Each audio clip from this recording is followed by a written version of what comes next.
Indian wing commander Abhinand വർത്തമാനെ വിട്ടയച്ചില്ലെങ്കിൽ അതിന്റെ പ്രത്യാഘാതം വളരെ വലുതായിരിക്കുമെന്ന സമ്മർദ്ദം പാകിസ്ഥാനുമേൽ ഉണ്ടായിരുന്നുവെന്ന് പ്രധാനമന്ത്രി നരേന്ദ്രമോദി ഗുജറാത്തിലെ പത്താനിൽ നടന്ന തിരഞ്ഞെടുപ്പ് പ്രചരണ പരിപാടിയിലാണ് അദ്ദേഹം ഇക്കാര്യം വെളിപ്പെടുത്തിയത്.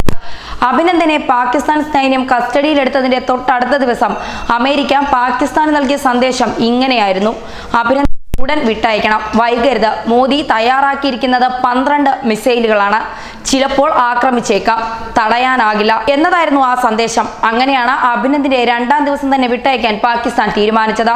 ഇത് അമേരിക്കൻ നയതന്ത്ര പ്രതിനിധികൾ തന്നെ വ്യക്തമാക്കിയിട്ടുണ്ട്. സമയമാകുമ്പോൾ ഇതിനെക്കുറിച്ചെല്ലാം കൂടുതൽ വെളിപ്പെടുത്തും. പക്ഷേ ഒരു കാര്യം ഉറപ്പാണ്, പ്രധാനമന്ത്രിയായാലും ഇല്ലെങ്കിലും ഒന്നുകിൽ ഞാൻ അല്ലെങ്കിൽ ഭീകരർ, ഇതിലൊരാളെ ജീവിക്കുള്ളൂ എന്നും അദ്ദേഹം പറഞ്ഞിരുന്നു. അതേസമയം തീവ്രവാദികൾക്ക് ശക്തമായ മറുപടി നൽകുന്ന ഒരു ഇന്ത്യയാണോ, ഭീകരാക്രമണത്തിന് ശേഷം മൗനം പാലിക്കുന്ന ഒരു ഇന്ത്യയാണോ വേണ്ടതെന്ന് ചിറ്റോർഗിൽ നടന്ന തിരഞ്ഞെടുപ്പ് റാലിയിൽ മോദി ചോദിച്ചിരുന്നു. ബലാക്കോട്ട് ആക്രമണത്തിന് പിന്നാലെ ഉണ്ടായ പ്രത്യാക്രമണത്തിൽ പാക് യുദ്ധവിമാനങ്ങളെ തുരത്തുന്നതിനിടയിൽ പാകിസ്ഥാന്റെ കസ്റ്റഡിയിലായ അഭിനന്ദ് വർത്തമാനെക്കുറിച്ചും മോദി തന്റെ പ്രസംഗത്തിൽ പരാമർശിച്ചിരുന്നു.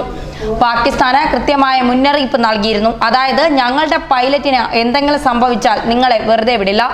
പുൽവാമയ്ക്കും ബലാക്കോട്ടിനും പിന്നാലെ ഇരു രാജ്യങ്ങളും തമ്മിലുള്ള ബന്ധം വഷളായ സാഹചര്യത്തിൽ സമാനമായ സൂചകമായിട്ടാണ് പാകിസ്ഥാൻ അഭിനന്ദ് വർത്തമാനെ ഇന്ത്യക്ക് കൈമാറിയത്. എന്നാൽ പാകിസ്ഥാൻ ജനീവ കരാർ പാലിക്കുക മാത്രമാണ് ചെയ്തതെന്നും അതുകൊണ്ടാണ് അഭിനന്ദിനെ വിട്ടയക്കുന്നതെന്നും ഇന്ത്യൻ സൈനിക മേധാവികൾ പറഞ്ഞിരുന്നു. ന്യൂസ് ഡെസ്ക് മലയാളി വാർത്ത.